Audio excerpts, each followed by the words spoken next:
गुजरात में 17 घंटे तक जारी रहने वाला फैसल फिजी का पुलिस मुकाबला आपने अपनी आंखों से देखा। पुलिस फैसल को हनी ट्रैप कर रही थी। पुलिस ने कोशिश नहीं की कि गिरफ्तार कर सके, जिंदा गिरफ्तार करना चाहती थी। पुलिस गालबन वहां पर भी कहा जाता है ब्लंडर करती है। फैसल फिजी ने मरने से पहले कोई बात की अपनी फैमिली से? उसकी अपनी बेगम के साथ एक बात होती है, क्या पुलिस ने घेरे में ले लिया हुआ है क्योंकि लोग कह रहे हैं। उसने कहा हाँ मैं इंसाफ लेने के लिए आया हूँ, यहाँ इंसाफ ना मिला तो रोजे महशर में अल्लाह की बारगाह में इंसाफ जरूर लूंगा। अब पुलिस इंसाफ उसकी नजर में ये था कि उसने तारक अजीज को गोली नहीं मारी। पुलिस गोलियों से इस तरह बोनती है कि आप अगर वीडियो देखें तो आप समझेंगे ये किसी जानवर का कीमा। फैसल फिजी का जब पुलिस मुकाबला हो गया उसके बाद क्या सिनेरियो वहां पर बनता है? वो सफ़ी और फैसल फिजी की लाश को ट्राली के ऊपर रखा जाता है। पूरे इलाके में ट्राली के ऊपर लाशें रख कर घुमाता है। फैसल फिजी के बाद गुजरात के अंदर आप कोई देखते हैं कोई फैसल फिजी जैसा या उससे भरा कोई बदमाश हो, गैंगस्टर हो, क्रिमिनल हो? सिर्फ एक छोटी सी लड़ाई शुरू होती है कि यहाँ पर भैंस ना बांधो उधर बांध दो। टोटल एक खानदान के 9 अफराद को वो मार देता है। अब वो अख्तर गुज्जर ने मारने के बाद अपनी टिकटॉक के ऊपर वीडियो भी लगाई। अब ये लड़ाई के अंदर एक ट्विस्ट है। गुजरात में 17 घंटे तक जारी रहने वाले फैसल फिजी के पुलिस मुकाबले का आंखों देखा हाल आज आपको सुनाएंगे। फैसल फिजी ने मरने से पहले अपनी बीवी से क्या बात की थी? फैसल फिजी की मौत के बाद क्या इसका मंशियात फरोशी का नेटवर्क टूट गया? गुजरात में पब्बी पर राज करने वाला इश्तिहारी अख्तर गुज्जर कौन है जिसने एक ही घर के 9 अफराद का कत्ल किया? और डंकी लगाने वालों का क्या अंजाम होता है? ये सब हकाइक जानिए नुमाइंदा सुनो न्यूज़ गुजरात अब्दुल सलाम मिर्जा से आज के इस पॉडकास्ट में। मैं बहुत मेहनत और तहकीक के बाद आपके लिए ये पॉडकास्ट को लेकर आता हूँ। अगर आप समझते हैं कि मैंने आपको वैल्यूएबल कंटेंट दिया है तो इस पॉडकास्ट को सपोर्ट करें और अभी सुनो डिजिटल को सब्सक्राइब करें। गुजरात में 17 घंटे तक जारी रहने वाला फैसल फिजी का पुलिस मुकाबला आपने अपनी आंखों से देखा। उसके जो ऑन ग्राउंड हकाइक हैं आज आपसे जानूंगा, लेकिन पहले अगर जानना चाहूँ ऐसे क्या मामलात बने जो ये पुलिस मुकाबले की नौबत आई? फैसल फिजी की कहानी जो है ये मंशात फरोशी के गिर्द घूमती है। एक नशई को पाकिस्तान ना सिर्फ सरहद पर भी हीरो बनाया गया और फिर उसके गाने सिद्धू मूसेवाले से बढ़कर यहाँ के टिकटॉक्स पर सोशल मीडिया पर वायरल हुए। ये वो कहानी है, आप भी सुनेंगे तो आप भी पहले गालबन हीरो मानेंगे। कड़ी शुरू होती है 13 से 14 दिसंबर को, जब उसको एक गाहक आकर ये कंप्लेन करता है कि भाई आपकी प्रोडक्ट इस दफ़ा अच्छी नहीं आई। वो देखता है कि ये मेरी तो प्रोडक्ट कौन बेच रहा है 2 नंबर, मेरी तो बिल्कुल ठीक है, क्योंकि वो खुद भी मंशियात का आदी था। उसने अपनी चेक की तो उसको ठीक थी। फिर उसने इलाके में चेक की कि ये कौन सी मंशियात है। जब उसने चेक की तो पता लगा कि इलाके में तो 2 नंबर मंशियात चल रही है और इसके नाम से सप्लाई हो रही है। तो इसने चेक किया तो पता लगा कि हसनैन जंगीर नाम का जो 4 साल के करीब इसके पास लड़का वो काम करता है और सदाकत जो इसका मुहालफ है उसका बांजा है, वो इसके नाम से मंशियात बेच रहा है इलाके में तो इसका नाम बड़ा नाम था पहले भी, मंशियात फरोशी में भी और दीगर कामों में भी इसका नाम लिया जाता था, क्योंकि इसके ऊपर कुछ सियासी शख्सियात का आशीर्वाद था, उनका हाथ था इस पर। तो वो कहानी यहाँ से चलती है। जब वो पता लगता है कि हसनैन जंगीर है, ये हसनैन जंगीर को अगवा कर लेता है। जब अगवा करता है तो फिर इलाके की पंचायत, इलाके के मुअज्जिन वहाँ पर बैठ के हसनैन जंगीर की वापसी का मुतालबा करते हैं। और इतने में जो सदाकत जिसका वो बांजा था वो एक एप्लीकेशन मार्क कर देता है थाना ककराली में, गुजरात की हदूद में एक थाना है। मगर एक तरफ वो पैचअप की सूरत बन रही थी लोगों की साथ, दूसरी तरफ एक एप्लीकेशन चल रही थी। तो जो मुअज्जिन थे उनकी फैसल फिजी बात मान लेता है और वो उसको वापस कर देता है। अब तमाम तर शराइत जो हैं उसको तय करने के लिए कहा जा रहा है कि मज़र पहलवान जो फैसल फिजी का भाई है, जो एक सियासी शख्सियत, समाजी शख्सियत के तौर पर भी इलाके में जाना जाता था, वो जाता है। जैसे ही वो जाता है, चूँकि वो एप्लीकेशन मार्क हुई होती है, उसका FIR हो जाती है अगवा की, और उस केस में पुलिस फैसल के भाई मज़र पहलवान को उठा लेती है। अच्छा। अब वहाँ से उसी बदले की आग में कहता है अब मैं बदला लूँगा। अब जब वो बदला लेने की ठानता है तो 16 दिसंबर और 15 दिसंबर की दरमियानी शब आग अड़ती है। उसी दौरान ये 2 ग्रुप्स थे, सदाकत और फैसल फिजी का ग्रुप। अच्छा, इस दौरान जो हसन जहांगीर है उसको छोड़ दिया था इसने? छोड़ दिया जाता है मुअज्जिन के कहने पर। अब ये 2 जो ग्रुप्स थे 16 या 15 की दरमियानी शब को, ये आपस में फायरिंग का तबादला करते हैं। उसी में पुलिस अपनी वो नॉर्मल सी एक पेट्रोलिंग की गश्त और एक लीड की गाड़ी लेकर वहाँ पर पहुँचती है, तो पुलिस बैकअप का वेट करने की बजाय जो मुकाबला चल रहा था उसको ख़त्म करने के लिए पुलिस भी कुछ करती है। जब पुलिस हरकत में आती है तो अब इन दोनों ग्रुपों की फायरिंग से जो तारिक अजीज़ शहीद है, कांस्टेबल है एलीट फोर्स का, वो शहीद हो जाता है।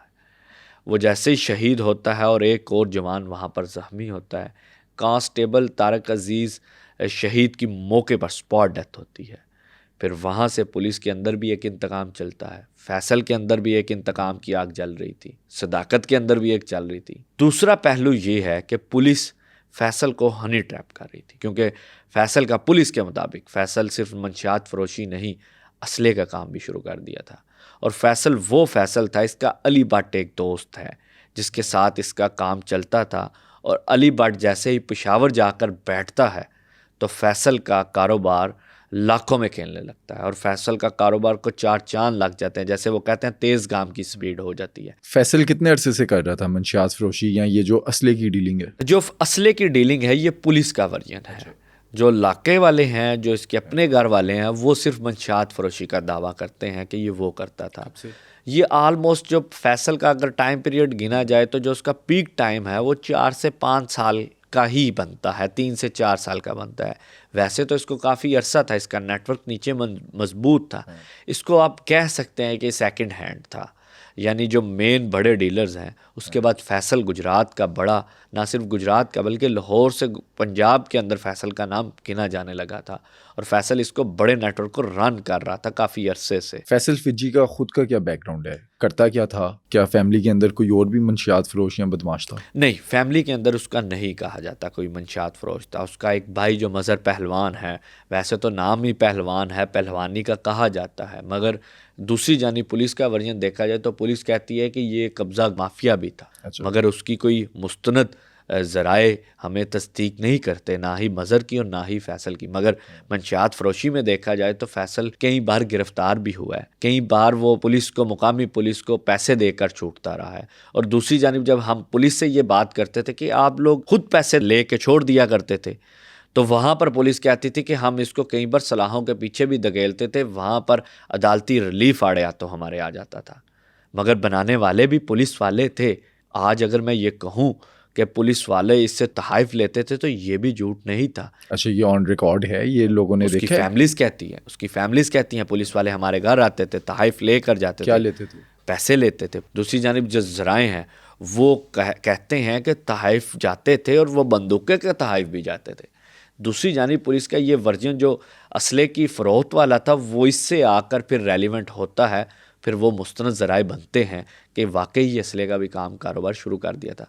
मगर जब वो तारिक अजीज़ चूँकि शहीद हो जाता है तो पुलिस के अंदर एक इंतकाम की आग बढ़ती है। मगर वहीं पर गुजरात की ये हिस्ट्री में पहली बार होता है कि शहीद का जनाजा अदा हो गया है मगर उसका जो मुल्ज़म है वो मुकाबले में पार नहीं हुआ। अच्छा, इससे पहले क्या होता था? इससे पहले ये होता था कि अगर गुजरात के अंदर गुजरात पुलिस का कोई जवान शहीद होता था तो उसके जनाजे से पहले जिसने उसको शहीद किया होता था उस मुल्ज़म को पुलिस मुकाबले में पार किया जाता था। मगर इस बार जो DPO गुजरात थे मुस्तनसर अता बाजवा, उनकी हिकमत अमली यहाँ पर काम नहीं की और वो ऑपरेशन के दौरान हमें नज़र भी नहीं आए। वहाँ पर SP ऑपरेशन थे रियाज नाज, जो इसको मौके पर अपने जवानों के साथ शाना बशाना खड़े होकर लड़ते हुए हमें दिखाई दिए, मगर DPO हमें वहाँ पर दिखाई ना दिए। तारिक अजीज के शहीद होने के बाद पुलिस क्या करती है? फैसल फिजी और पुलिस आमने सामने कब आते हैं? फैसल फिजी और पुलिस तकरीबन 18 दिसंबर की शब आते हैं। अब वो होता कैसे है, पुलिस वहाँ पर भी एक हनी ट्रैप खेलती है। पुलिस उसका जाके डेरे को चला देती है, मस्मार करती है। उसके इलाके के मौज़ीन हैं जो इर्द गिर्द के, जो उसके पुलिस समझती है कि ये स्पॉटर हैं, उनकी गायें भैंसें डेरे से उठा लाती है। जब उठाती है तो वो फिर फैसल तक मैसेज भेजा जाता है कि तुम्हारे साथ तो ये हो रहा है। फैसल इलाके में आकर मस्जिद में ऐलान करता है, ये सोशल मीडिया पर वीडियो भी वायरल होता है, जे नस चांदा ते जट ना आखियो, पुलिस वाले रिश्वत होर पुलिस वाले शहीद नहीं होंगे। ये पुलिस वाले जो उसने बात की वो एक कम्युनिटी बेस्ड बात की, नॉट फॉर उसने तारिक अजीज़ बात की। वो उस चीज़ पर जब ऐलान होता है तो पुलिस की वायरलेस चलती है और पुलिस की जो एलीट फोर्स है उसके वकार इंचार्ज थे, वो अपने स्क्वाड के साथ अपने जवान का बदला लेने के लिए फिर जाते हैं। फिर उसकी दास्तान आप सोशल मीडिया पर देखते हैं। ये 17-18 घंटे का पुलिस मुकाबला वो लेता है और 4 के करीब जो मारे जाते हैं वो 4 के करीब है। मगर पुलिस का वर्जन अगर मैं देखूं तो पुलिस गालबन वहाँ पर भी कहा जाता है ब्लंडर करती है, असद जिले को भी डाल देती है। असद जिला वो है जिसको सितंबर में आपके लाहौर की पुलिस ने मारा है। वो कौन था? असद जिला जो है वो एक शूटर था, किराए का कातिल था। उसके मुकदमात 72 के करीब मुकदमात जो लाहौर पुलिस क्लेम करती है, और लाहौर पुलिस ने ही क्लेम किया कि ये पुलिस मुकाबले में मारा गया, सितंबर 2024 में मारा जाता है। ये जो 17 घंटे पुलिस मुकाबला चला, ये वन गो में चला या ये पहले स्टार्ट हुआ फिर रुका फिर नेगोशिएट करने की कोशिश की, किस ये तरह से बेसिकली हुआ ये कि जब इनको इत्तला मिलती है कि फैसल फिजी आ चुका है गांव में और आकर इस तरह अपने वो ललकारे दे रहा है, तो पुलिस फिर जाती है। पुलिस इलाके का वो जो हंज एरिया है उसको बंद कर देती है। 18 दिसंबर को ये 3 बजे के करीब बंद करती है रास्ते हंज के। सिर्फ जब रात तक ये पुलिस मुकाबला चलता है, फैसल के पास असला से वो बड़ा लेस होता है, वो जवाबी वार करता है, तो ये फिर शाम तक चलता रहता है। 8 बजे के करीब आकर पुलिस समझती है शायद फैसल मारा गया है। 8 बजे के करीब जैसे ही पुलिस एक स्टेप आगे लेती है तो फिर फैसल के घर से दोबारा, जिस घर में वो पनाह लिए हुए था, वहाँ से फिर फायरिंग शुरू हो जाती है। पुलिस ने कोशिश नहीं की कि गिरफ्तार कर सके, जिंदा गिरफ्तार करना चाहती थी या नहीं? पुलिस अगर जिंदा गिरफ्तार कर भी लेती तो उसका आज यही मुकाम हो जाना था, फैसल आज फिर उसको मार दिया जाना था। कहा जाता है कि किसी भी पुलिस ऑफिसर के ऊपर, पुलिस कांस्टेबल के ऊपर जब कोई बंदा एक दफ़ा गोली चला देता है तो फिर वो वहाँ पर रुकता नहीं है, फिर वो आगे ही बढ़ता चला जाता है। तो उसका इंतकाम, गुजरात की इस तरह की दास्तानें बड़ी पड़ी हैं। ये अकेला तारक अजीज़ शहीद नहीं हुआ, गुजरात में इस तरह के कई माओं के लाल जो हैं वो शहीद हुए हैं और उनके लिए इसी तरह उनके मुल्ज़मान को पार किया जाता रहा है माजी में भी। तो फैसल फिजी का भी यही जब 7-8 बजे के करीब होता है तो फैसल फिजी के अजीज़ो क़ारिब, पुलिस की अगर बात करूँ तो पुलिस की जानिब से कहा जा रहा है कि उसके भाई से रब्ता करके कहा जाता है कि तुम अपनी वेपन्स फेंक दो और पुलिस के आगे, कानून के आगे अपने घुटने टेक दो तो तुम्हें कानूनी रास्ता हम देंगे। मगर फैसल उस पर नहीं खड़ा होता। फैसल कहता है कि नहीं, मैं मुकाबला करूँगा क्योंकि मैं जट हूँ। वो एक अपने इंतकाम की आग में जल रहा होता है। फिर ये होता है कि फैसल के साथ जो लड़के होते हैं, उसके जो साथी होते हैं, फैसल उनको भी कहता है। फैसल के साथ जो 3 उसके साथी थे वो भी क्या इश्तिहारी थे? कौन थे वो मंशियात फरोश थे। पुलिस की ज़ुबान में अगर कहूँ तो उन पर भी मुकदमात का इंदराज है। जब उसका एक सफ़ी जो उसका बड़ा करीबी गिना जाता है, जो उसका अजीज़ भी गिना जाता था, उसके ज़रिए भी पुलिस उसको मैसेज देती है कि तुम अपने हथियार जो हैं वो छोड़ दो और घुटने टेक दो कानून के। तो सफ़ी अपने वालिद को मैसेज कन्वे करता है कि ये मेरे बाप का दर्जा रखता है, मैं आखिरी दम तक इसके साथ खड़ा रहूँगा। इवन फैसल भी अपने साथियों को कहता है कि मैं बैग तुम्हें पीछे के रास्ते से निकलवाता हूँ, तुम चले जाओ। मगर वो कोई भी उसको छोड़ के जाने का नाम नहीं लेता और वो भी दास्तान में लिखी जाएगा। दोस्त के साथ आखिरी दम तक जो है वो लड़ते रहे, पुलिस का मुकाबला करते रहे। फिर इवन गुजरात की तमाम पुलिस जो है वो वहाँ पर स्टेक पे लग जाती है कि उनकी इज्जत दाव पे थी। कितने पुलिस के एहलकार थे? पुलिस के एहलकार गारबन 2 सर्कल्स थे, खारियाँ सर्कल और सराय आलमगीर सर्कल। जो गुजरात का सर्कल था उसको इन्होंने बैक एंड पे रखा हुआ था कि अगर ज़रूरत पड़ती है मज़ीद तो हम आएंगे। अब मगर ज़रूरत क्या पड़नी थी, जब सहरी का वक़्त होता है तो पुलिस को समझ आ जाती है कि ये अब तो सोशल मीडिया की ज़ीनत है, क्योंकि रात को पुलिस ने बहुत सारे हरबे इस्तेमाल कर लिए थे, जिनमें पुलिस ने ना सिर्फ हंज का जो इलाका है उसको बंद किया हुआ था, बल्कि उसके साथ दूसरा एरिया बदर है गांव, उसको भी इन्होंने बंद कर दिया था। और रात को लाइट्स जो हैं वो मुकम्मल तौर पर एरिए की बंद कर दी जाती है, बिजली जो है वो ख़त्म हो जाती है। घर वालों लोग जो मुल्हिका लोग थे उनको छतों पर आने की इजाज़त नहीं दी जाती और वहाँ पर पुलिस आकर अपने जवान खड़े कर देती है। और सारा ये मनाजिर जो है फिर वो पुलिस भी देखती है, इलाके के लोग भी देखते हैं। फिर सहरी का जब वक़्त आता है तो पुलिस एक जो है वो पहले एक लाइटर शेल मारती है, स्मोक शेल मारती है, तो जिसकी वजह से उनको सफोकेशन होती है। और फिर फैसल फिजी के वो आखिरी दम होते हैं जब पुलिस उस पर हावी हो जाती है। और कहा जाता है कि जो सिक्योरिटी ब्रांच का जवान है उसकी पहली गोली जो है वो उसको लगती है, तो तो उसकी वजह से पुलिस उस पर हावी होकर उसको मार देती है। दूसरा वर्जन ये आता है, पुलिस ग्रेनेड फेंकती है और ग्रेनेड वो हाथ में पकड़कर दोबारा रिवर्स फेंकने की कोशिश करता है और वो वहीं पर फट जाता है। तो पुलिस उस पर हावी हो जाती है और जाकर फायरिंग करती है और उसकी गोलियों से इस तरह भूनती है कि आप अगर वीडियो देखें तो आप समझेंगे ये किसी जानवर का कीमा है। कितनी गोलियां चली हैं? तकरीबन जो लमसम अगर मैं करूं, तकरीबन अगर बात करूं, जितनी फायरिंग उधर हुई, जितनी वहाँ पर शिद्दत थी, गोलियों की बौछार थी, जो दीवार की छन्नी हुई थी गोलियों से, वो एक एक गोली अपनी दास्तान सुनाती है और वही गिनती बनती है। वो तकरीबन 25 से 26 हज़ार के राउंड बोर्ड गोली बनाई गई है। अब वो आपको किसी कागज़ों में नहीं मिलेगी, वो वहीं पर वो दीवार जो है वो अपनी दास्तान सुनाती है। तो ये दास्तान थी फैसल फिजी की। फैसल फिजी की हीरो फिर बाद में जब वो सरहद पार, जब वो उस पंजाब में सिद्धू मूसेवाले के गानों के साथ उसका जब वर्जन रिलीज़ होते हैं, नए गाने बनते हैं, तो ना सिर्फ पाकिस्तान बल्कि सरहद पार भी और इवन यूरोपीय ममालिक में भी उसको बड़ा हीरो माना जाता है। एक पहलू तो उसका ये हीरो बना देते हैं, मगर दूसरा पहलू न जाने क्यों हमारे ये घुटनज़दा माशरे के लोग भूल जाते हैं कि वो साइलेंट किलर था जो मंशात में लोगों को धकेलता था। ख़ास तौर पे उसका सबसे जो बड़ा टारगेट था वो नौजवान थे, जिनको वो फ्री दिया करता था। पहले फ्री देता था, जब उनको नशे की लत लगती थी तो फिर बाद में उनसे पैसों का मुतालबा करके उनको दिया करता था। फैसल फिजी ने मरने से पहले उसका जो पुलिस मुकाबला हुआ, पुलिस वालों की गोली लगी या हैंड ग्रेनेड से वो मर गया, तो उसने मरने से पहले कोई बात की अपनी फैमिली से? हाँ, उसकी मिसिस से जब उसका पहला एंट्री हुई थी घर में, पुलिस ने उसको घेरे में ले लिया था, तो उसकी चंद मिनटों की कह सकते हैं या चंद सेकंड्स की कह सकते हैं, उसकी अपनी बेगम के साथ एक बात होती है और वही उसकी बेगम के साथ आखिरी बात थी जो उसकी बेगम ने बताया कि उसने यही बात पूछी कि क्या तुम आ चुके हो घर में? तो उसने कहा हाँ मैं आ चुका हूँ। उसने फिर दूसरा सवाल उस पर किया कि क्या पुलिस ने घेरे में ले लिया हुआ है, क्योंकि लोग कह रहे हैं। उसने कहा हाँ मैं इंसाफ लेने के लिए आया हूँ, यहाँ इंसाफ ना मिला तो रोज़े महशर में अल्लाह की बारगाह में किस इंसाफ चीज़ का ज़रूर ना। इंसाफ? अब पुलिस इंसाफ उसकी नज़र में ये था कि उसने तारक अजीज़ को गोली नहीं मारी, उसने शहीद नहीं किया। वो क्या कहता है किसकी गोली लगी? पुलिस कहती है कि दोनों ग्रुप तो आपस में लड़ रहे थे, इन दोनों की गोली लगी है। फिर फैसल फिजी को नहीं पुलिस ने मारा, पुलिस ने इसका दूसरा जो मुहालफ था सदाकत को, उसको डिंगे के इलाके में जाकर पुलिस मुकाबले में मारा गया। मगर पुलिस कहती है वो ही एक जो रवायती मजमून है अपने साथियों की फायरिंग से वो मारा गया। तो वही काम यहाँ पर भी हुआ सदाकत के लिए। अगर एक बच जाता तो दूसरा वहाँ इलाके का डॉन ज़्यादा ताकतवर हो ज़्यादा ताकतवर होता, फिर उसका नेटवर्क मंशात फरोशी में होता।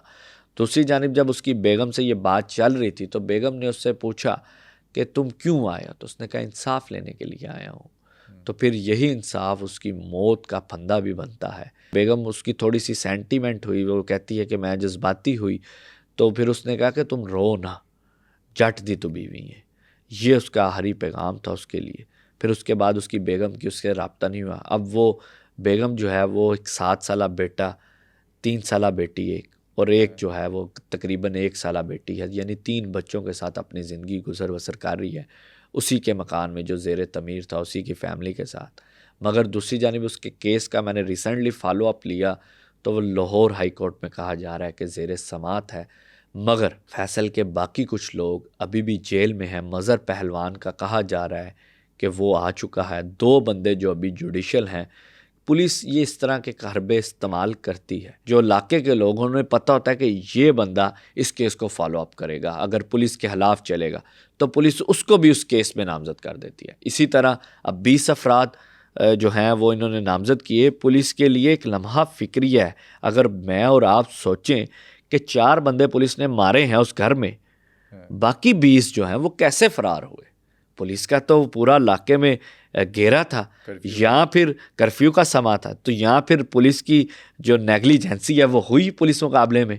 कुछ ना कुछ तो पुलिस फिर एक तरफ एडमिट करे ना। दूसरा जो ब्लंडर करती है गुजरात की पुलिस, वो असद जिले वाला करती है, उसको भी उसी पुलिस मुकाबले में फिर नामजद कर देती है। अब असद जिला मैंने चूँकि पहले बताया वो मार चुका हुआ था। जब हमने इस बात पर गुजरात के कुछ पुलिस के आला अफसरान से पूछा तो वो उनकी जवाबन आता है कि ये वीडियो में हमें देखा गया है। अब यहाँ तो गुजरात की पुलिस सच्ची है, यहाँ तो फिर लाहौर की पुलिस सच्ची है जो कह रही है हमने सितंबर में असद जिले को मार दिया, जो 72 मुकदमात में मतलूब था, जो शूटर था, किराए का कातिल था, जो दौरान डकैती समेत जो है कई मुकदमात में बंदों को मार दिया करता था। फैसल फिज्जी से आपकी कभी खुद मुलाकात हुई थी? नहीं, मेरी खुद मुलाकात नहीं हुई। कुछ ऐसे लोग हैं जिनसे मुलाकातें हुई तो उन्होंने कहा ठीक बंदा था मगर मंशियात फरोश तो था, क्रिमिनल तो था। क्रिमिनल तो था, बंदों की जानें तो लेता था। बल्कि उसकी फैमिली खुद कहती है कि ये मंशियात फरोशी करता था और डंके की चोट पे करता था। मंशियात फरोशी से पहले क्या करता था? ये तो उसने कोई 10-15 साल पहले स्टार्ट की थी ना, उससे पहले क्या काम करता? मंशियात फरोशी से पहले उसका बैकग्राउंड कहीं भी नहीं हमें मिला।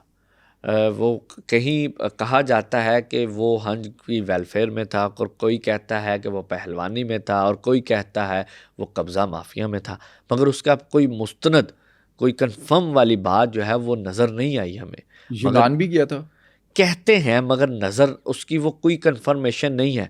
मगर उसका जो दूसरा साथी अली भट्ट है, ये दोनों इकट्ठा मंशियात फरोशी का धंधा करते थे। जैसे ही अली जाता है वो पेशावर, तो इसके वो जो कारोबार है उसको 4 चांद लग जाते हैं। वहीं से ये फिर लाखों में खेलता है। जब लाखों में खेलता है तो फिर वो बड़ा माल का, बड़े नेटवर्क का फिर धंधा शुरू करता है। यही इसकी कहानी थी फैसल की। फैसल फिज्जी का जब पुलिस मुकाबला हो गया उसके बाद क्या सिनेरियो वहाँ पर बनता है? उसका सिनेरियो बड़ा भयानक था। एक तरफ पुलिस के जवान जब छत पे खड़े होकर अपनी जीत का, अपनी फतह का जश्न मनाते हैं, जैसे उन्होंने किसी मंगोल का किला फतह किया हो। अच्छा, आपने देखे? हाँ, वो सोशल मीडिया पे वीडियोस पड़ी हैं। पुलिस वाले सीधी हवाई फायरिंग करते हैं छत पे खड़े होकर, उसी छत पर जिस छत के नीचे कई घंटे तक वो पुलिस मुकाबला कर रहे थे फैसल फिजी, उनको वहाँ पर हिलने नहीं था दे रहा। उसी छत पर वो फिर जीत का जश्न मनाते हैं और पूरे गांव में जश्न मनाया जाता है। पुलिस वाले जो हैं वो मनाते हैं। दूसरी जानिब हमारी गुजरात की पुलिस जैसे वो अपने शहीद का बदला लेती है, शहीद के लिए वो अपने भाई के लिए वो डटती है, वहाँ पर उसका मोराल अप हो जाता है, लोग उसको सराहते हैं।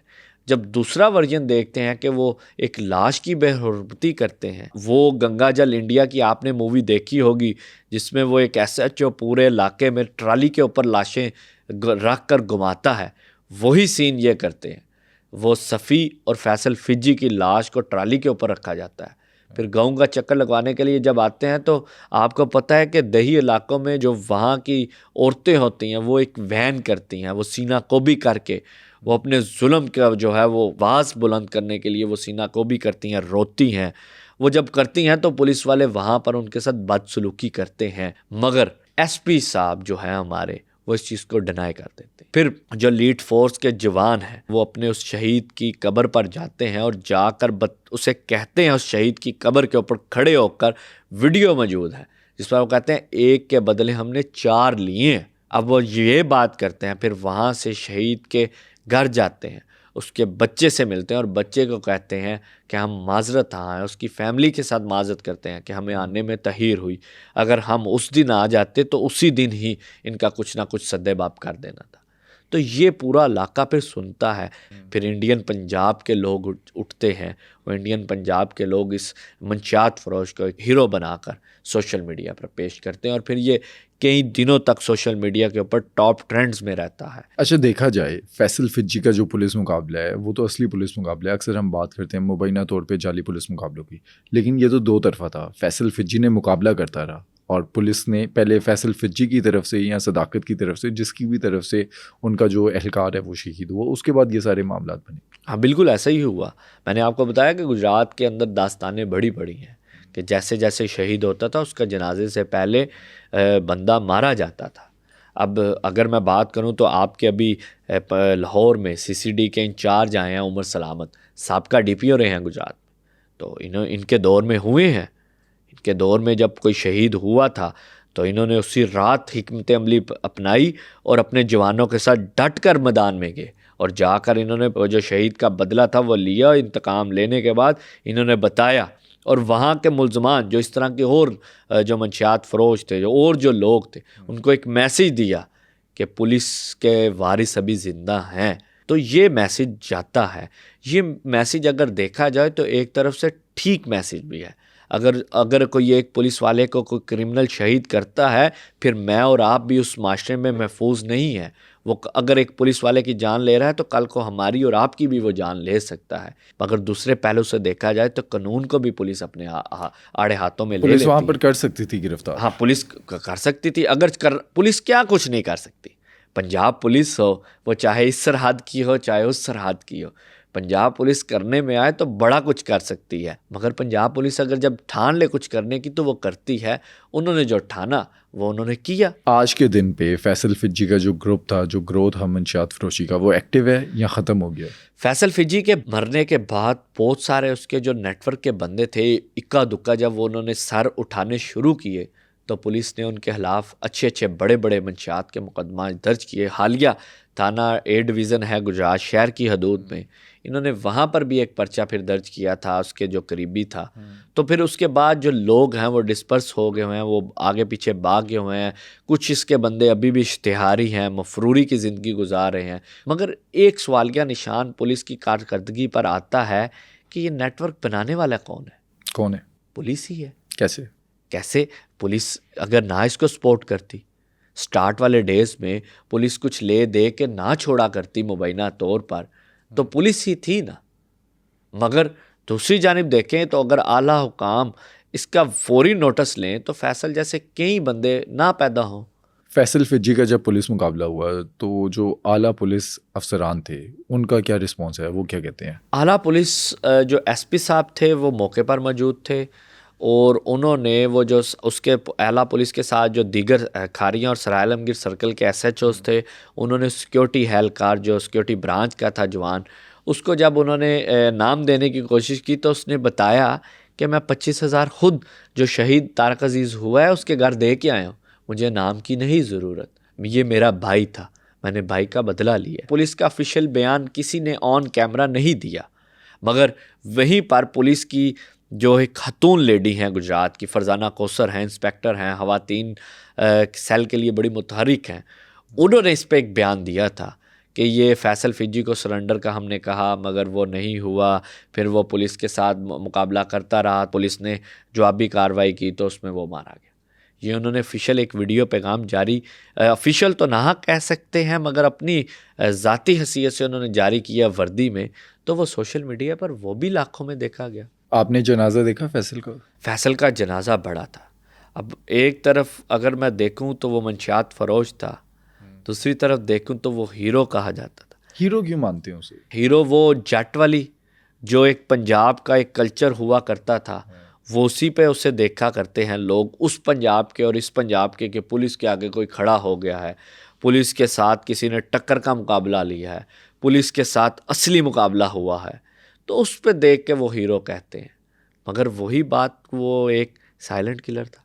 मगर जब जनाजे हैं, कहा जाता है कि जनाजे जो हैं वो बंदे के हिलाक और उसके दीगर का जो फ़ैसला करते हैं, वो जनाजे फ़ैसला करते हैं। फिर अब जनाजा जब इतना बड़ा हुआ तो फिर मैं और आप क्या कह सकते हैं इस पर? आपने उसकी मैयत देखी थी? मैयत नहीं थी देखी। मैयत चूँकि पुलिस की कस्टडी में थी, पुलिस ने कई घंटे बाद उसकी मैयत दी थी। तो जनाजा फिर जब बड़ा, इलाके के हजूम, इलाके के लोगों ने जोक दर जोक शिरकत की, सोशल मीडिया पर हुआ, तो फिर पुलिस को एक सरदर्द पुलिस के लिए बना कि यार ये क्या हुआ कि सोशल मीडिया पर अभी भी वो टॉप ट्रेंडिंग पे है मरने के बाद भी, और आज भी वो फैसल और सफ़ी की जो जोड़ी है वो कटी दफनाई गई थी, वो उन दोनों की कब्रें भी साथ हैं। जो सफ़ी है वो भतीजा था फैसल फिजी का? फैसल फिजी का भतीजा था, अजीज़ था, ज़्यादातर अजीज़ कहते हैं, फिर साथ ये भी मिलने को आता है कि वो भतीजा था। दूसरा ये है कि वो दूर का बाप और उसके जो अब्बाई रिश्तेदार थे, तो उसकी वजह से वो भतीजा रिश्ते में लगा। उम्र कितनी थी सफ़ी की? सफ़ी की उम्र जो है वो तकरीबन 25 से 30 साल के राउंड बोर्ड बनती है। फैसल की जो है वो तकरीबन 35 से 45 के दरमियान राउंड बोर्ड है। तो दोनों का थोड़ा सा आपस में याराना था, दोनों का उठना बैठना था, इकट्ठे घूमना था, तो उसी से आकर फिर दोस्ती भी गहरी होती रही। फिर दोनों की सोबत एक जैसी थी, तो जब सोबत एक जैसी थी तो फिर ऑटोमेटिकली आपको भी पता है कि दोस्ती और मज़ीद गूढ़ी होती चली जाती है। जो इलाके के लोग थे वो फैसल को हीरो मानते थे, वो उनकी मदद करता था?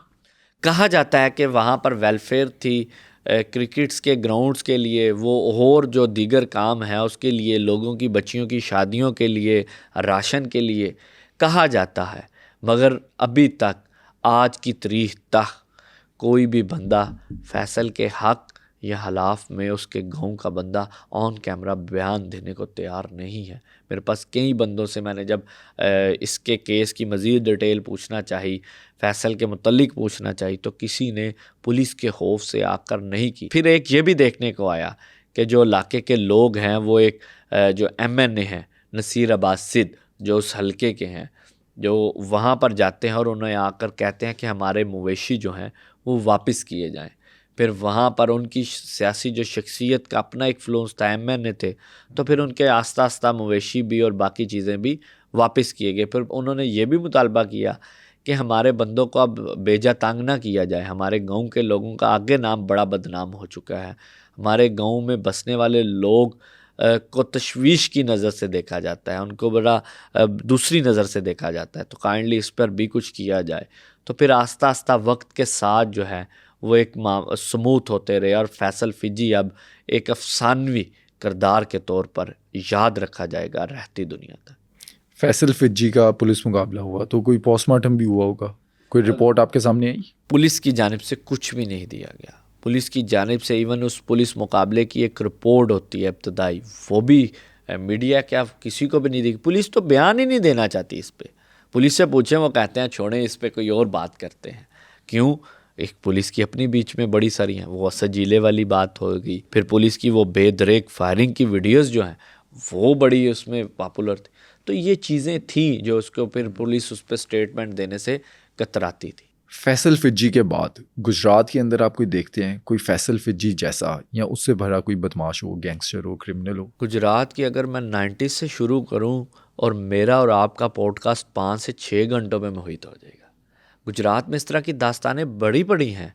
अगर मैं बात करूं शाकी गुजर की, गंदरा ग्रुप की, इनकी, कुल्ले वालों की, कुल्लेवाल सईदा के जो शाने हैं उनकी दुश्मनियों की बात करूं, मैं अगर मोमदीपुर पे चला जाऊं, यहाँ पर गुजरात में कट्ठे कट्ठे 20-20 बंदे भी मरे हैं। अब हालिया एक वाकया हुआ है जिसमें 6 अफराद को पहली अफ्तारी से चंद घंटे कबल, यानी असर से मगरब के दरमियान जो है 6 अफराद को मार दिया जाता है एक ही डाले में।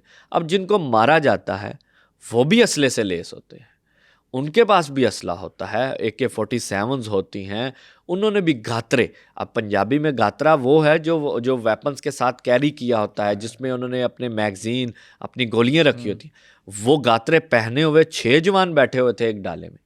वो दूसरे मुखालिफ पार्टी आती है, सीधी गोलियां मारती है, और गोलियों की इतनी वहशत आप और मैं देख के वो डाला हैरान हो जाएंगे कि उसके डाले की कोई ऐसी जगह नहीं है जहाँ पर सुराख ना हुए हों। इतने वहाँ पर उन्होंने उसके ऊपर अंधाधुंध फायरिंग करते हैं। सिर्फ एक छोटी सी लड़ाई शुरू होती है, ज़मीनी तनाज़ा। अब ज़मीनी तनाज़ा भी वो कि यहाँ पर भैंस ना बांधो उधर बांध दो। वहाँ पर बच्चों की लड़ाई शुरू होती है, बच्चों की लड़ाई से बड़ों की एंट्री होती है, और बड़ों की लड़ाई से फिर दुश्मनियाँ ऐसी बढ़ती हैं कि एक ही ख़ानदान के 9 बंदे मार दिए जाते हैं, उसके सके भाई मार दिए जाते हैं। मैं आपको क्या बताऊं, मैं जब उसके घर गया, मरने वालों के जो रासब ग्रुप था उनके घर गया, उसके छोटे छोटे बच्चों ने हथियार उठा लिए। मुझे लगा शायद मैं अफगानिस्तान के किसी पठान कबीले में आया हूँ कि जहाँ पर बच्चों ने वो वेपन्स कैरी किए हुए हैं। मैंने उनसे पूछा कि क्या स्कूल जाते हो, तो उन्होंने कहा नहीं। इवन मैं आपको बताऊँ, बच्चे मोबाइल के ऊपर आज के इस दौर में यूट्यूब के ऊपर लिख नहीं थे रहे, वो वॉइस कमांड के ज़रिए सर्चिंग कर रहे थे। यानी इतना एजुकेट नहीं किया उन्हें वेपन कैरी करवा दिया इसी दुश्मनियों के सिलसिले में। वहीं पर गुजरात की पुलिस फिर एक बार नेग्लिजेंसी उनकी दिखाई देती है। छोटी सी लड़ाई थी, ये जो ज़मीन की और गायें जो हैं वो एक जगह से दूसरी जगह बांधने की। और ये कितने अरसे पहले का वाक़या है? ये तकरीबन अगस्त की बात है, 2024 की। अगस्त में बच्चों की लड़ाई होती है, और बच्चों की लड़ाई में जो अख्तर गुज्जर है, जो बदमाश है, जो पब्बी का मफरूर है, जिसको पुलिस आज तक गिरफ्तार नहीं कर पाई, इतना वो ताकतवर है। अब मैं और आप जब ये बात करेंगे और पुलिस वालों के अंदर इस तरह की आतिश घूमेगी कि पुलिस वाले आप और मुझे भी ढूंढेंगे कि यार ये फिर शुरू हो गए हैं, अब वो अख्तर गुज्जर ने जब 6 बंदों को मारा और मारने के बाद अपनी टिकटॉक के ऊपर वीडियो भी लगाई। अच्छा, उसने खुद मारे? उसने, उसके बंदे, उसका नेटवर्क बड़ा है। अख्तर कोई छोटा ग्रुप नहीं है। अख्तर पब्बी का इश्तिहारी है, मफरूर है, और ये आज से नहीं है, ये कई बरसों से वहाँ पर है। इसकी ज़िंदगी सारी वहीं पर गुजरी है।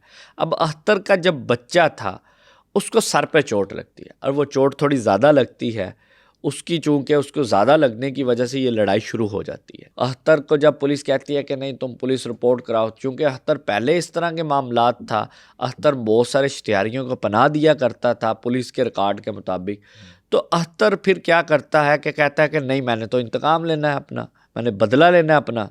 जब अख्तर ये कहता है तो फिर उसका भाई जो है वो एक्टिव होता है, पुलिस उसे एक्टिव करती है। तो अख्तर फिर इस पर आकर इस तरह करता है कि वो अपने भाई की मदय्यत में अपने बेटे के बदला लेने के लिए एक पर्चा करवा दे। जब पर्चा होता है तो पुलिस उसमें जो अख्तर के मुल्ज़मान होते हैं माजी में, अगस्त में, पुलिस उनको क्लीन चिट दे देती है। जो उनके तफ्तीशी हैं, गालबन फयाज साहब थे जो मंडी बहाउद्दीन के थे, वो उनको कह देते हैं कि नहीं यार इसमें ये राइट पे और वो रॉन्ग पे है। चूँकि अख्तर पहले ही नहीं था पर्चा करवाना चाहता, अख्तर पहले ही बदला लेना चाहता था, उसको वो मिलती है। और जो लोग उस केस की पैरवी के लिए जा रहे होते हैं उन पर वो गोलियां खोल देता है। वो गालबन अगस्त में ही पहला बंदा वो मारता है, रासिब ग्रुप का। फिर उसके बाद वो सितंबर में मारता है, फिर अक्टूबर और नवंबर के करीब मारता है, और फिर ये रमज़ान में मारता है। टोटल एक ख़ानदान के 9 अफराद को वो मार देता है। और आपको भयानक कह दूँ, दर्दनाक कह दें या कुछ, इतनी इंतकाम की आग जल रही थी। 21 बच्चे यतीम हुए हैं। मगर आज तकरीबन ये अप्रैल का महीना चल रहा है, आज तक अख्तर गुज्जर पकड़ा नहीं गया। अच्छा, अख्तर गुज्जर कितने अरसे से एक्टिव है और क्या क्या वो काम करता है और गिरफ्तार क्यों नहीं हुआ? अख्तर गुज्जर का बेसिकली काम जो है वो इश्तिहारी है। कई मुकदमात में मतलूब है पुलिस को, मगर पुलिस आज तक उसको पकड़ नहीं सकी। मुकदमात किस तरह के हैं? मुकदमात उसके कत्लो गारत के भी हैं, लड़ाई झगड़ों के भी हैं, दीगर नौयत के हैं, काफ़ी मुकदमात हैं। अगर मैं रिकॉर्ड की बात करूं तो उनमें डकैतियों के भी हैं। अगवा के तो नहीं मिले मुझे, मगर डकैतियों तक मुझे मिले हैं। अब इससे आगे मैं बढ़ता हूँ अख्तर की दुश्मनी फिर बढ़ती है। गाँव के लोग जो हैं वो इसको नापसंद करते हैं, क्योंकि ये लोगों की ज़मीनों पे कब्ज़ा भी किया करता था। अख्तर की जो ज़राए आमदन है, जो पैसे कमाने का, वो इसके ऊँट हैं।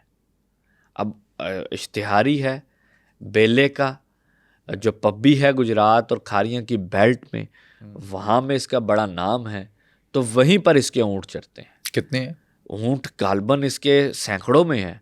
ना सिर्फ ऊँट बल्कि भेड़ बकरियाँ हैं जो कुर्बानी के लिए इस्तेमाल होती हैं, क्योंकि आपको पता है जंगल है, जंगल में बकरियां चर रही हैं। अब जो चराने वाले हैं वो साथ साथ होते हैं, वो अख्तर के होते हैं।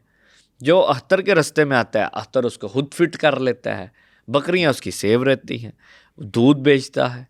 फिर उसके अलावा ये ही उसका सारा कारोबार है, इसी से उसको पैसा आता है, इसी से वो कब्ज़े करता है, इसी से वो लड़ाइयों का इंतकाम लेता है। अब ये लड़ाई के अंदर एक ट्विस्ट है। अब ट्विस्ट ये है कि अख्तर का सिर्फ रासिब मुहालिफ नहीं है, अख्तर के उसी गांव के और भी बंदे मुहालिफ, कुछ नार्वे के मुकीम हैं और कुछ यहीं के हैं जिनके पास पैसा है। अब ये बात बड़ी गौर वाली है, अख्तर के मुहालिफिन के पास पैसा है और रासिब जो रिसेंटली उसका मुहालिफ है, जिसके 9 बंदे जिनके मारे गए हैं, वो उनके पास पैसा नहीं।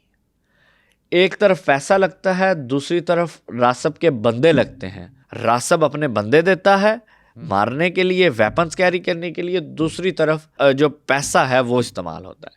अब पुलिस चूँकि वो रासिब लोगों की जो कह लें हिफाजत के लिए मामूर है, पुलिस ने रेड्स की हैं। पुलिस थाना डिंगा के SHO हैं फहद, जो वो उन्होंने रेड्स की हैं, DSP खारियाँ ने रेड्स की हैं, इवन SP ने की हैं। अब रेड्स मुतअद्दद बार हुई हैं, मगर इसमें एक इंटरेस्टिंग सी बात ये है कि इसके अंदर पुलिस के अपने इन्फॉर्मर हैं।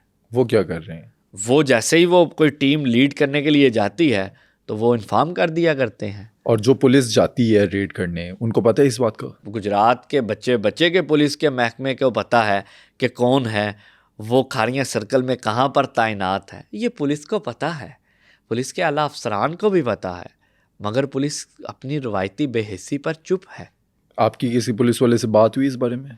पुलिस वाले से जब बात हुई तो पुलिस वाले ने मुझे बस इतना ही कहा कि आपने खारियां सर्कल का तो कह दिया, आप उसका नाम ही ले दें। अच्छा। आप उस बंदे को पिन पॉइंट तो कर रहे हैं, आप उसका नाम ही ले दें। अब पुलिस को पता है उसका, अब उस बंदे को भी पता है कि वो क्या करता रहा है, मगर वो डिनाई करता है। वो उसका अगर वर्जन सुने तो वो कहता है कि माजी में कभी एक दो दफ़ा राब्ता हुआ, मगर उसके बाद नहीं।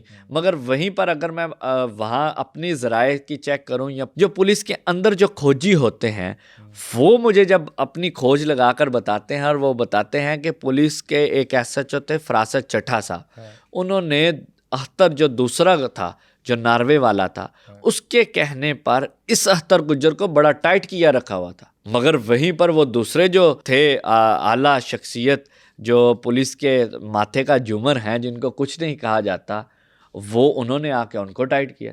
ये पुलिस के अंदर एक चलती रहती है वेव। तो खोजियों ने यह भी बताया कि पुलिस अभी कुछ करना चाहती है, मगर पुलिस अब तब तक नहीं कर रही थी कि जब तक CCD नहीं थी। अब CCD आ गई है, अब CCD ने भी तो कुछ करना है, अब CCD कुछ करेगी। अब CCD ने रेड्स करनी है। CCD की आमिर शिराजी साहब हैं, DSP सिटी गुजरात में पहले रहे हैं, और वो DSP सिटी हैं जिन्होंने आते साल गुजरात में पुलिस मुकाबले किए, और गुजरात की कह सकते हैं कि बड़े अरसे बाद, बड़ी तारीख के बाद सिटी के अंदर भी पुलिस मुकाबले हुए, और लाइव पुलिस मुकाबले हुए जो मैंने खुद अपनी आंखों से देखे। ठीक ठाक पुलिस मुकाबले हुए जिनमें जो डकैत थे, जो एक ओड गैंग कहा जाता है, जो रॉबरी करने के लिए आता है, जो घरों में दस्ताने पहनकर, ग्लव्स पहनकर, मुंह के ऊपर मास्क पहनकर, वो तकरीबन 6, 8, 9 लोगों का ओड गैंग है जो मुख्तलिफ इजलाक से तश्कील दिया हुआ है, जेलों से भागे हुए लोगों से तश्कील दिया हुआ है। उनको उस DSP साहब ने पुलिस मुकाबले में पार किया है, लाइव पार हुए हैं। अब वही DSP साहब गुजरात में CCD के DSP तैनात हो चुके हैं। उन्होंने एक अपना नेटवर्क बनाया है जिनमें वो फरासत चट्टा साहब भी हैं, वो अमीर अब्बास चद्दर साहब भी हैं, जो माजी में इसी अख्तर के लिए रेड्स करते रहे हैं पब्बी में जाकर। अब वो फहद साहब का भी नाम आ रहा है जो मौजूदा SHO हैं, CCD में जा गए हैं। अब लग रहा है कि वो कुछ ना कुछ करेंगे। अब रिसेंटली जब एक दफ़ा ऑपरेशन शुरू हुआ, पुलिस के बड़े बड़े बड़े अफसरान की बैठक होती है कि क्यों न इसका भी कुछ किया जाए। तो जब पुलिस इसका करने की सोचती है और वही DSP साहब पूछते हैं आपके पास क्या है, तो पुलिस वही मेरी और आपकी तरह वो टिकटॉक की वीडियोस निकालती है और कहते हैं ये देखें जी वो डेरे की उसकी वीडियो है जो पब्बी की है। तो वो DSP साहब कहते हैं कि यार इससे आगे बढ़ो। ये जो थोड़ी बात है ये मुबैना बात है जो मेरे तक आई है, जो पुलिस के अंदर अंदरूनी चली थी बात। तो उन्होंने कहा जी इस पर ना चेक करो पहले, कोई ड्रोन की वीडियो है मौजूदा, कोई लेटेस्ट इसकी लोकेशन है हमारे पास।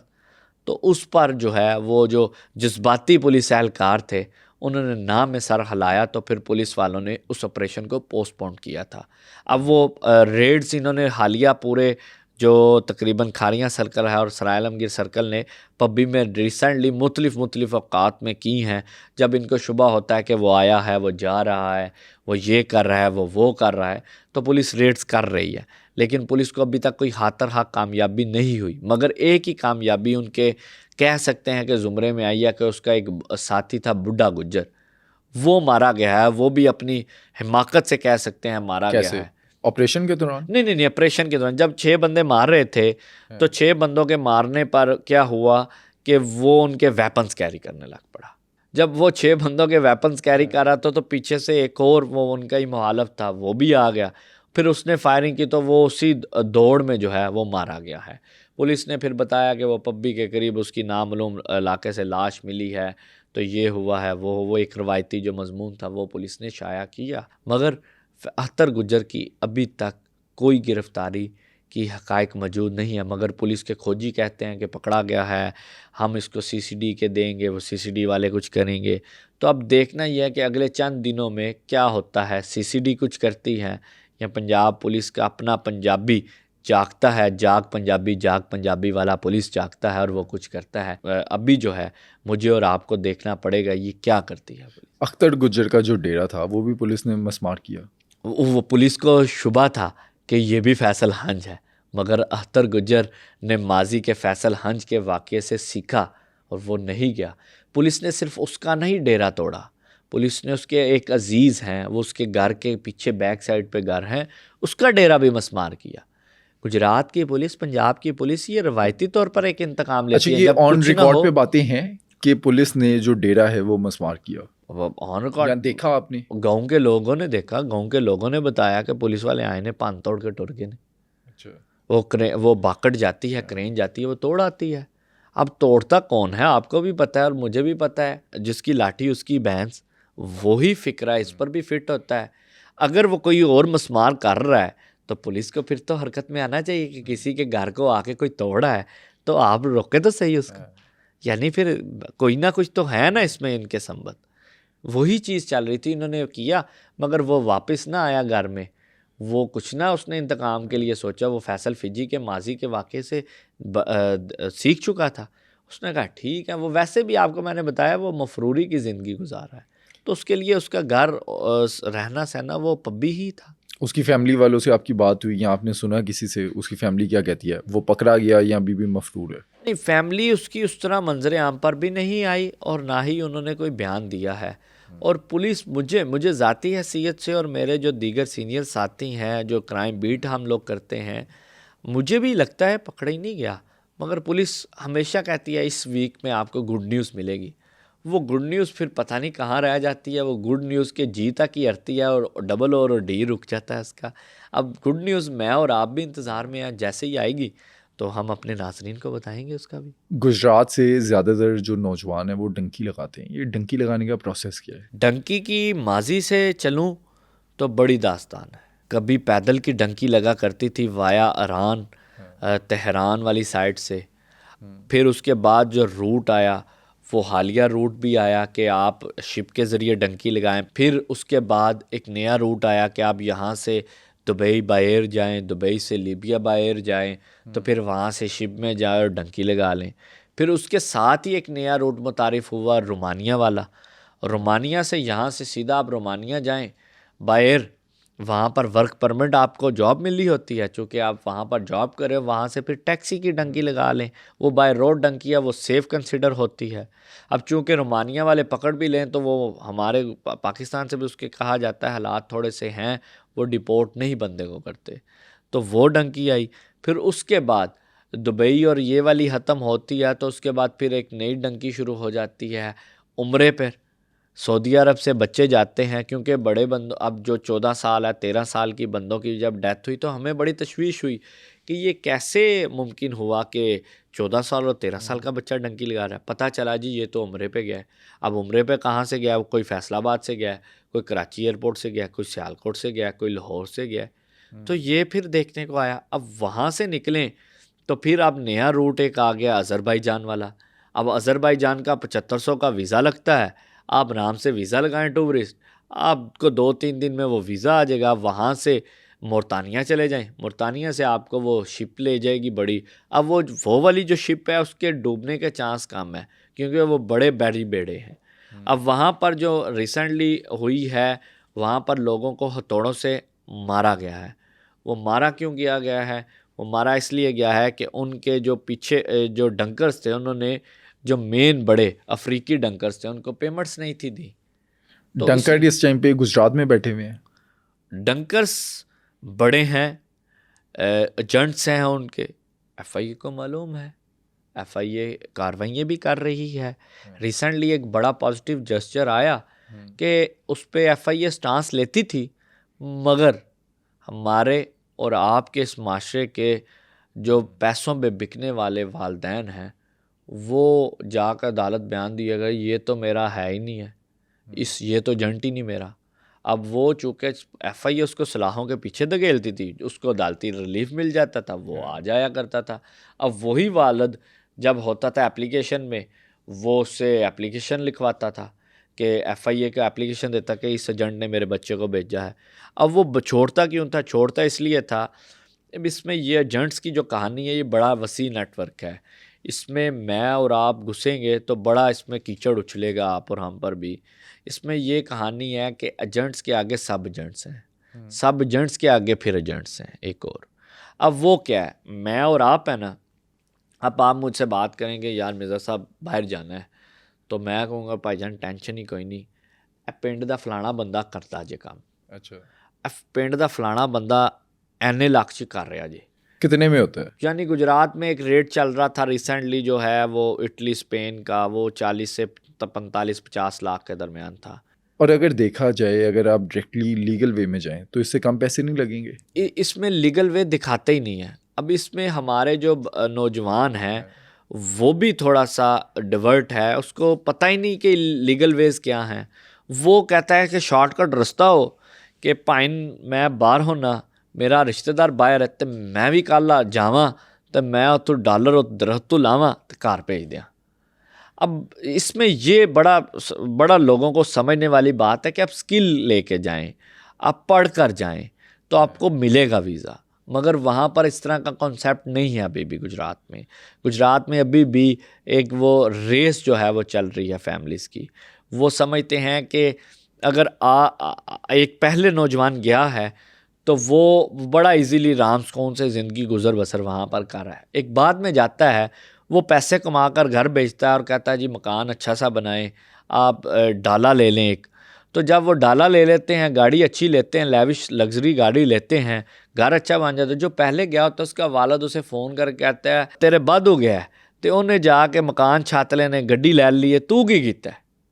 अब वो पहले वाला कहता है अब्बा जी टेंशन क्यों लैंदे हो, मैं ਤੁਹਾਨੂੰ पैसे भेजना, पाउंड भेजना वा, तुसी उन्हें 3 मंजिला पाई है, तुसी 4 मंजिला कोठी पाओ।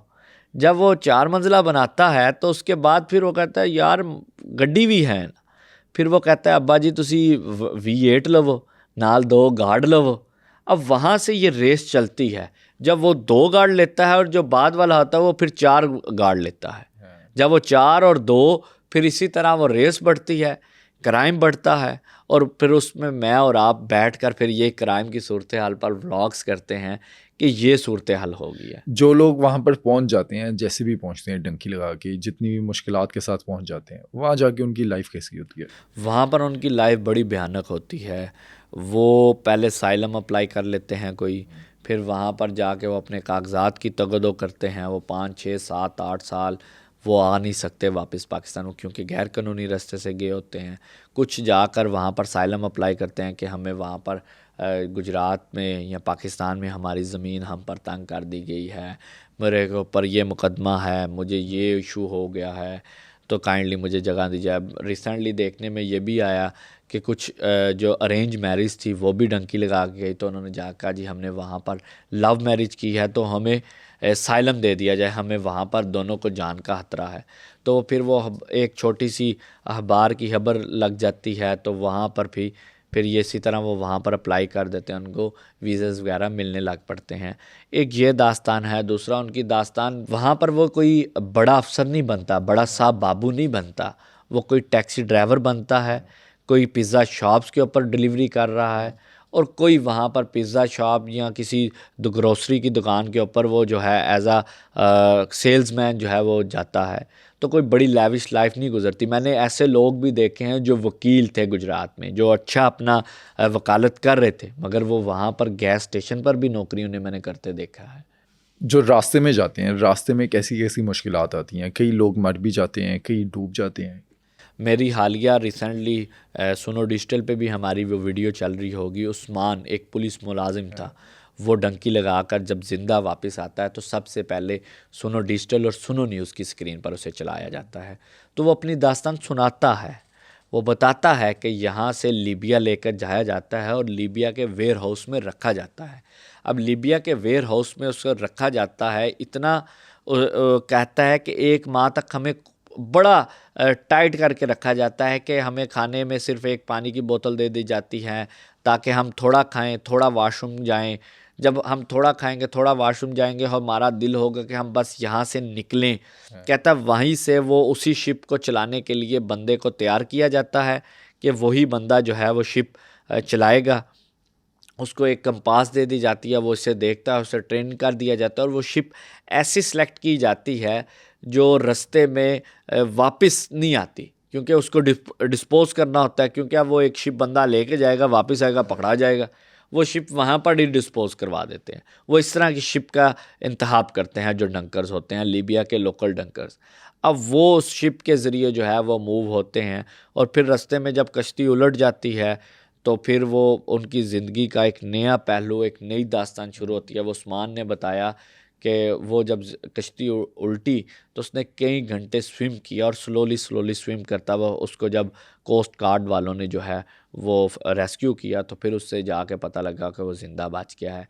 कई दास्तानें भरी पड़ी हैं, गुजरात के नौजवान मरते हैं, टीवीज़ पर न्यूज़ चलती हैं, लोग वहाँ पर आगाही मुहिम देते हैं, यूनिवर्सिटीज़ में जाकर बताते हैं, मगर ये सिलसिला रुकने वाला नहीं। पहले गुजरात मंडी मशहूर था, अब तो मुल्हिका जो शहर हैं, झेलम, सियालकोट भी इन चीज़ों में आने लग पड़ा है। मिसाल के तौर पे गुजरात के एक इलाके से 100 लोग डंकी लगा कर गए हैं, कितने लोग पहुंचेंगे और कितने मारे जाएंगे? देखिए जी, ये डंकर्स का हिसाब है। अब ये रिसेंटली मुर्तानिया वाला था। मुर्तानिया में जो इस डंकर ने डंकी लगवाई थी उसकी पहली 2 डंकियाँ कामयाब गई थी। अब जब उसकी कामयाब जाती हैं उसका रेट भी बढ़ता है। जैसे मैंने आपको पहले बताया कि उसके अंदर एक मिडल पर्सन्स होते हैं, जो सबसे एंड वाला होता है उसका एक कमीशन होती है। यानी मैं और आपने जाना है, मैंने अपने किसी गाँव के कहा है तो उसने कहा जी मिर्ज़ा साहब तुसी इंज करियो, भाई हरी ने अपने प्यार वाले ने मुहब्बत वाले ने तो तुसी इंज करो 40 लाख मैनू दे दियो, तो डन बेस है मिर्ज़ा साहब। अब वो डन बेस क्या है? डन बेस में ये है कि वर्क परमिट आएगा आपका, आपने उसमें 5 लाख दे देने हैं। फिर वर्क परमिट के लिए, वर्क परमिट के बाद जब एम्बेसी का टाइम आएगा किसी, यानी आप अगर रोमानिया जाना चाह रहे हैं तो रोमानिया के रास्ते जब रोमानिया के एम्बेसी टाइम आएगा तो आपने फिर 5 लाख दे देना है, 10 लाख हो गया। फिर जब आपने एम्बेसी हो के आना है तो आपका वीज़ा लग जाना है तो आपने उसको सारे पैसे दे देने हैं। अच्छा, ठीक है, वो जब सारे पैसे नेट हो जाएगी, आपकी टिकट शिकट आएगी, आप उड़ान बढ़ेंगे तो चले जाएंगे।